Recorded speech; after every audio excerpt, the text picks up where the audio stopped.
Hello everyone. I wanted to make a video on the Featherweight Shop's, like a little review on the Featherweight Shop's motor oil and how they recommend cleaning out the motor ports. I really like their concept with this little tiny straw, and I'll explain that in a second. But when you purchase the motor grease, it comes in this tube with these instructions that are pretty self-explanatory. They've got like nice pictures and step-by-step 1, 2, 3, 4, 5. And on the other side it shows you how. I mean, you really will not be confused on how to do this. But for some people, they like videos rather than having to sit down and read something, even though there's not much to read on this. But it comes with like this little straw. It's in this little tiny plastic bag inside the tube, and it comes with this little straw. And all you do with this straw is you stick it into the motor points and you kind of twist it, and inside the straw it will collect the grease. And you do that both for the top and the bottom, and it collects the grease out.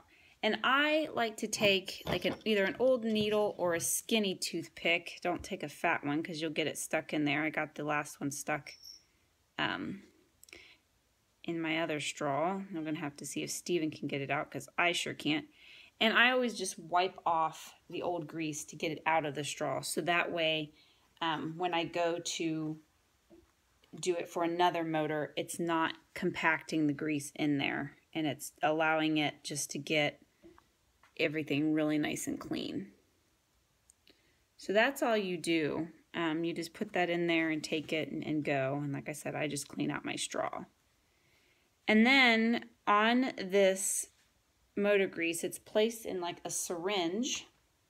And if you have a brand new one, be careful. I actually wasted a lot of grease because it's under pressure, and it just started coming out really fast because I didn't pull back on the mechanism here. And this one we're good now, but you just take this tip and you go ahead and you just push it into the motor points, give it a little tug, a squeeze, and slowly move it out. So that way you've got grease that's kind of overflowing out the end. And just wipe that away with a paper towel. And then the same for the top. I really like the motor oil grease that came from the Featherweight Shop. Obviously they've been doing this long enough so you know that you can actually trust. It's kind of harder to see with the camera right here and me lipping over top, but you get the idea. We'll definitely go back over this machine when we go to tear it down. But that is how you do the motor grease in a nutshell.